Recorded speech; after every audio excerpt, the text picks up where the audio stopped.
Motherhood in Motion, the podcast for mothers with ambition.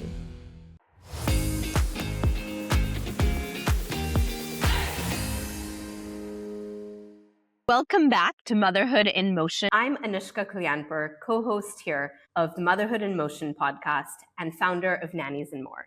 I'm also a mother of 3 kids under 4, twins, and an almost 4-year-old, which means that I'm living our research on motherhood and ambition that we talk about on this show in real time every single day. This podcast is for mothers navigating the spaces in between roles, identities, seasons, and geographies, between who they are and who they're becoming. We believe ambition doesn't disappear after motherhood. It actually recalibrates, it clarifies, and when the conditions are right, it builds into something more purposeful than before. Hi, and I'm the other co-host, Constance Munz. I'm the founder of Both And, a Substack publication, and I'm actually a mother of only one child, a 4-year-old, or nearly 4-year-old. I've been running with Anushka together the research end of last year and beginning of this year in 2 waves now. And we've been asking ambitious mothers what happens when everything shifts this year. So how do you really make it all work? We've heard until now from a gender emergency specialist, from a doula, a couples counselor, and a tech founder. And now today we're looking into something completely different. We're looking into the corporate world. So how does this affect a mother who works really the traditional career path and the traditional definition of ambition? And what happens when you do this with 3 children in the middle of everything that happened in the last months? So our guest today is Laura. I will let you introduce yourself because I'm sure there's so much more than we know. So Laura, can you tell us a little bit about who you are personally and professionally?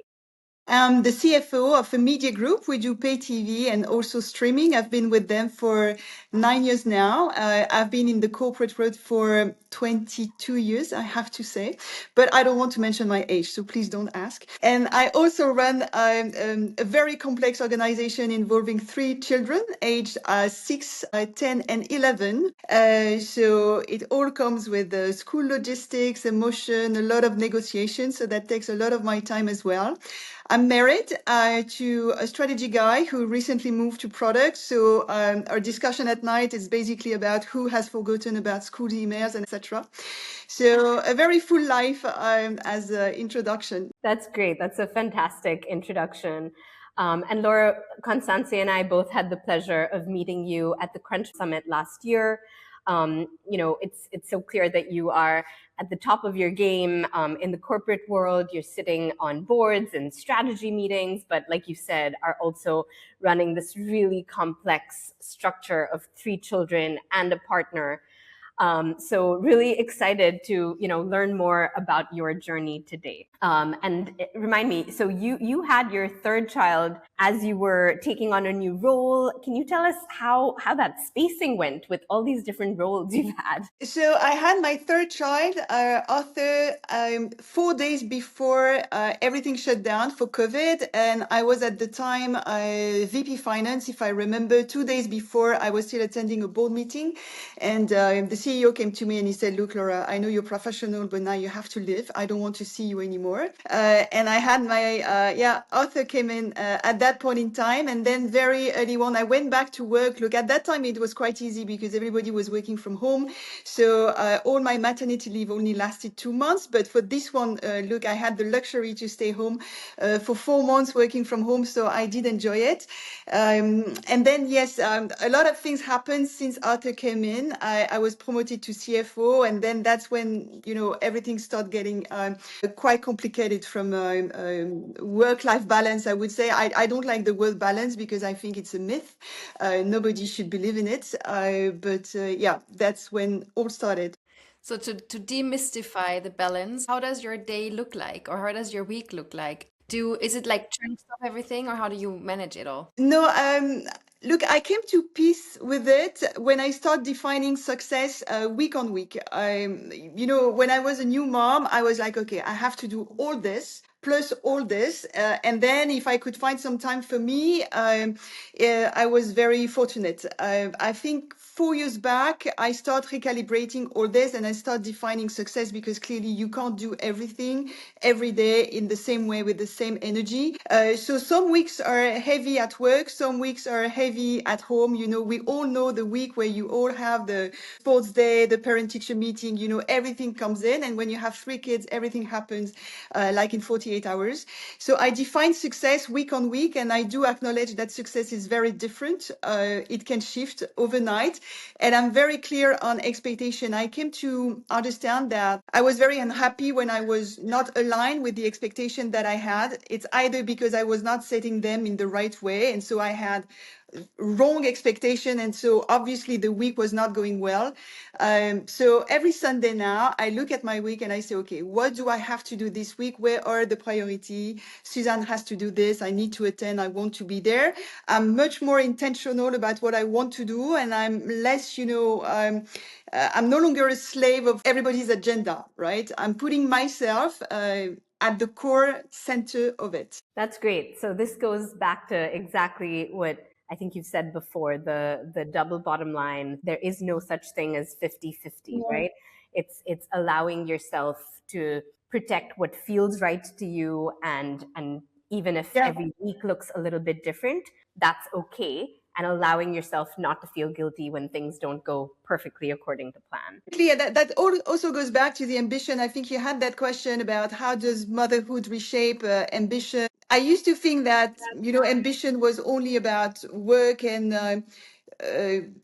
that work and having a family was very competing priority. So you had to do your best to climb the corporate ladder, and you had to be the best mom ever. I was completely losing myself into the picture, right?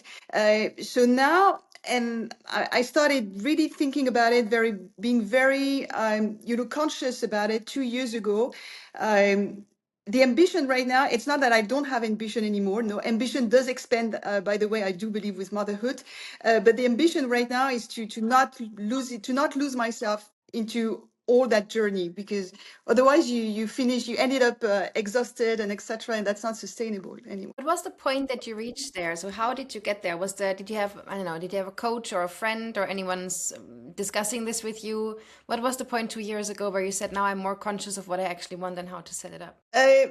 I think it was me coming to, having that observation. So my kids are growing up. So from the outside, everything seems very subtle, but motherhood is never frozen, right?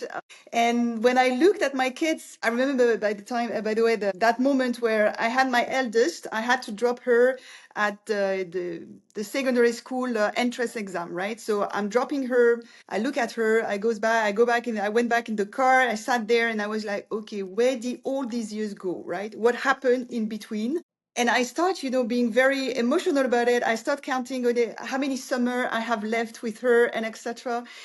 And at that point in time, okay, this is where I start recalibrating completely and saying, okay, I can't be very sequential. I used to be very sequential. I don't know why. Maybe that comes from my education, where I used to think that I had to secure my corporate life first, and then I would take care of the rest after. But I wanted to secure that part. And when I think about it, it's absolutely not the right way to do it, because life happens in between, and you need to manage that somehow. You need to give space to that as well. And by the way, making space for that makes you a better leader as well. So both sides nourishes each other. So yeah, I don't know if I answer your question, Constance. I just wrote that down. I texted Constance, life happens in between. That is perfect, because I think that's exactly what we're seeing over and over again. Motherhood, ambition, none of it is linear, right? You think it should be a certain way, but as you said, there's ups and downs. That's exactly what the podcast is about. It's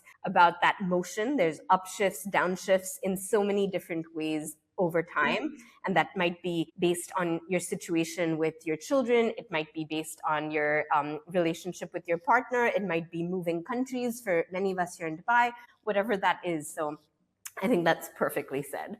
But one question I wanted to follow up with you on. So you said very eloquently about owning your own rhythm during this shift that we're all navigating with work and home.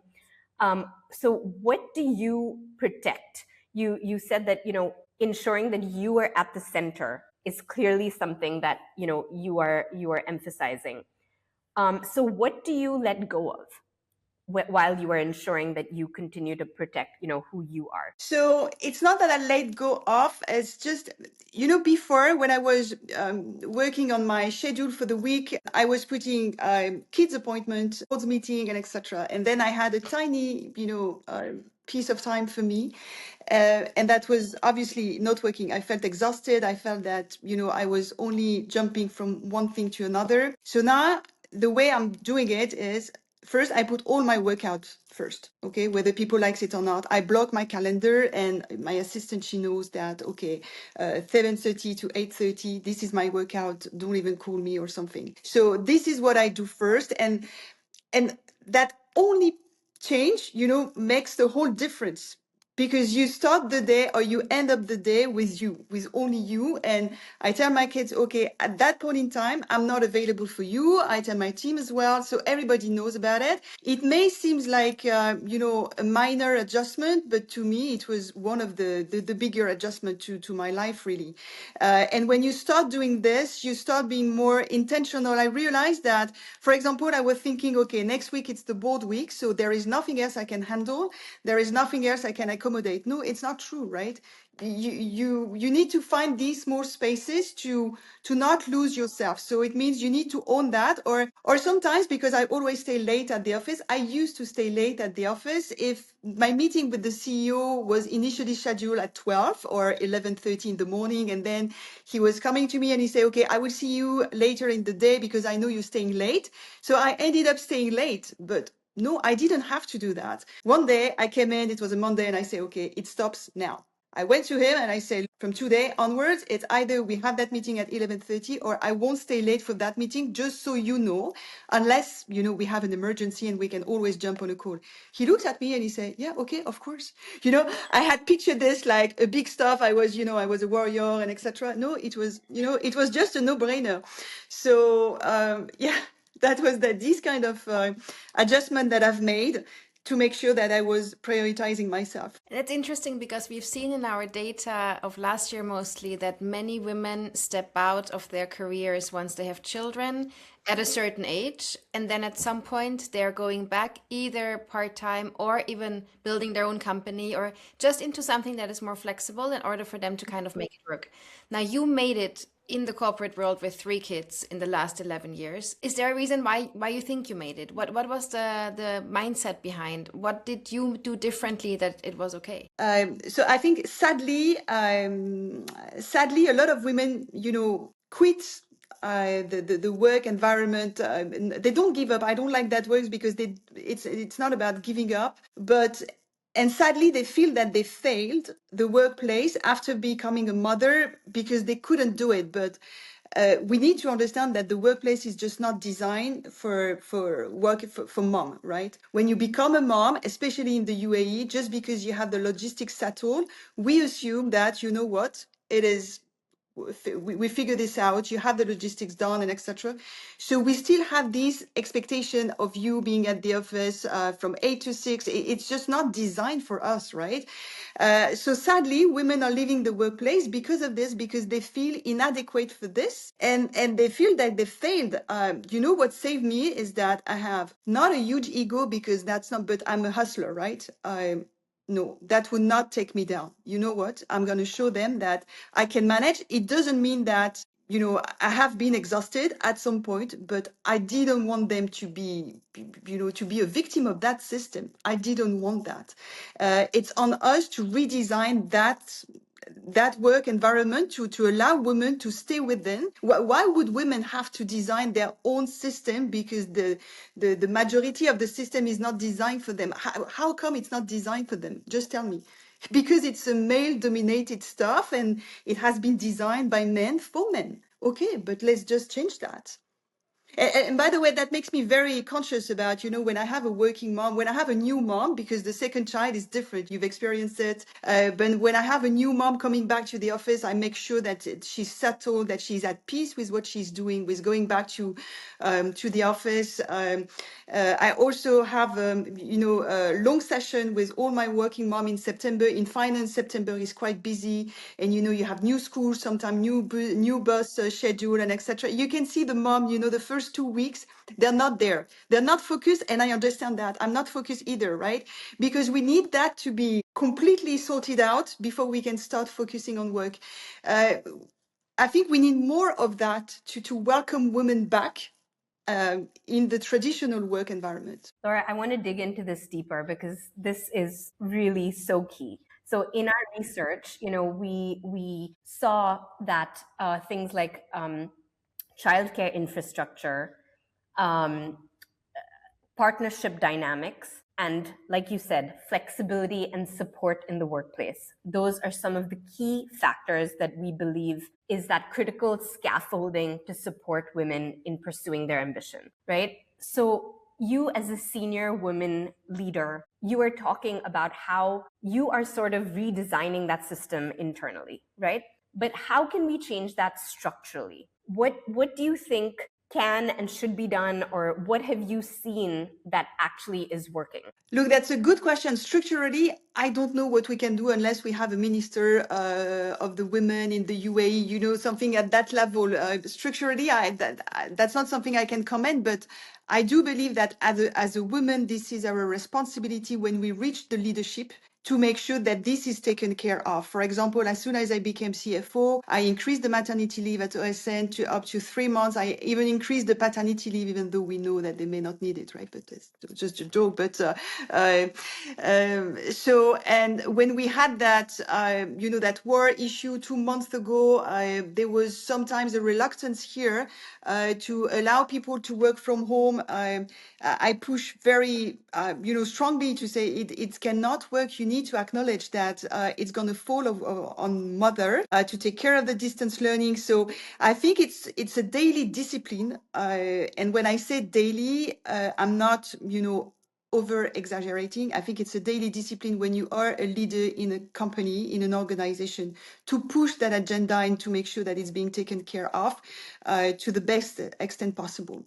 When I became a mom, I think there was I was in the Big Four at the time, and I was coming back from Hong Kong and New York, where you have that. It's not fancy, but you have these working mom type of things. Like they are very proud to tell you, yeah, you know what, I'm going to deliver on that day. I will be back to the office next week. Don't worry about them. No, you know what? Don't do that. It's that's not the right thing to do. We should stop mystifying a bit that it's not glamorous. We should not play that card. I don't believe so. That's interesting because I saw a post this morning on someone saying, why is it that, I mean, that's in Germany more than in Dubai, but why is it that men work 40-hour weeks and women maybe work 24-hour weeks because they just try to make it all work? Why do not both work 32-hour weeks? Because then we kind of shift the load, but both earn the same thing, right? And I think this is where then the mental load discussion comes in, and 50-50, whether there is 50-50 or not. And you mentioned there is no 50-50. And it's also, I think, depending on a lot of things, right? Your partner, your season, the season of your partner, the age of your children. How do you manage your mental load, and how do you divide this with your partner or not? Or like, who is in charge of what? Is there any No, specific? look, we do divide. We are expats, so we have no family support here. So very much the backbone of the support system is me, my husband, obviously schools, the nanny, and the driver that we have. To me, it's not a luxury, but it's only the infrastructure. I'm not saying that my husband and I, we do things completely equally, but I have to say I have a very good husband on that. He's very much involved, and even though he may miss the keeps on order sometimes, he overall he does a very good job. I think in that support system, I don't want to forget about the children as well, because when you are on your own and you have that very organized support system infrastructure, it gives us the opportunity as well to raise our kids in a way that they become responsible for their stuff very early on. So my eldest, she's 11, and Margaret, she's 10. So they know exactly when they have swimming, what is the ASA, what do they need to bring, and etc. And they do contribute to the efficiency of that system as well. So yes, having a partner who is involved is to me not even a question. I think, if he's not involved, change your husband. And Laura, you touched upon the current context in Dubai and what's the impact of what's been going on since the end of February here. How have you seen the women around you being impacted? How has it impacted their ambition, their mental load? So Constance and I, as a follow-up to the Motherhood and Ambition research we did last year, we did a rapid follow-up survey. And we saw that about 36% of the respondents said that their ambition froze during this crisis. Not that it stopped, not that it shrunk, but it froze, right? And we saw that 80% of the respondents said that the mental load was falling on them as mothers. So how do you see this impacting the women around you, especially in corporate? And what were some strategies to kind of deal with that? So yeah, I'm not surprised by the data you just shared. I think for the women in the UAE, it's a complete write-off. For them, 2026 is a write-off because the distance learning. Okay, let's be clear, it's in a very natural way, and we may need to question why is it so natural for women to take care of this. Distance learning is falling on them. Look, even before before I joined the call with you, I was sorting out the French class for my daughter. It's on me, and they don't even have my husband's number. I don't know why. So for them, it's a complete write-off, and unfortunately, I'm afraid that it will, move them away a bit further from the work environment. How do we work on that? Look, I do believe that the government has to understand, by the way, that this is, that impacts heavily women. And I think it all goes back to what kind of country do you want to develop, right? Do you want to keep having women at home? I don't think that's the UAE agenda. The UAE is very pushy on having powerful and women. So I think it's done at the top. We need to be helped on that subject. It's a complicated discussion on how to tackle this. It may be because I put myself into the woman's shoes, right? It may be. It could trigger a discussion within, the family of why am I handling this and you're not. But then you have financial consideration when at a time where so many jobs are at risk as well. So it's a complicated discussion. But I think it's government effort on that. I think if we need to open schools and to acknowledge that if we don't, for the women, it's very impactful. Yeah, absolutely. And I think hopefully the situation will end soon. But if it doesn't, I think the threshold at deciding that schools are closed will probably also have to change. So absolutely. We'll have to see how that goes. Support behind. Coming back to your role, I mean, you are a CFO. That's let's say from a traditional perspective, already finance is not a traditionally women-led role. On top of that, you are in the UAE and you are really climbed the ladder. Can you give us maybe some tips on how this worked out for you? So how was it for you the last 9 years to get to where you are? But also, what does maybe the society get wrong in the narrative about women stepping up and women taking these kind of jobs? Okay, so how did that work out for me? I think the main aspect of me climbing the corporate ladder up to the CFO has been to stop waiting for validation. So, for example, I started talking about a subject in the company where I had no mandate to look at, but I did believe at the time that my voice should be heard because I had some very good point to make on this subject. So I never stopped being curious, but where before I was expecting people to tell me, okay, Laura, please go for it. We're going to listen to you. I had enforced that a bit further. So I had taken a seat around the table, even though I was not invited. I would put it that way.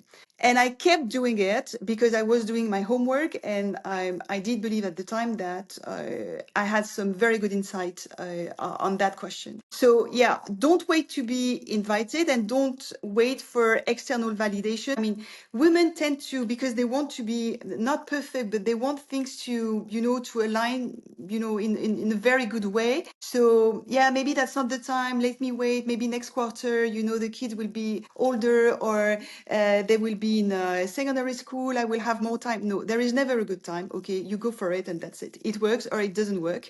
But at least you will learn, and you need to. I mean, sky is the limit.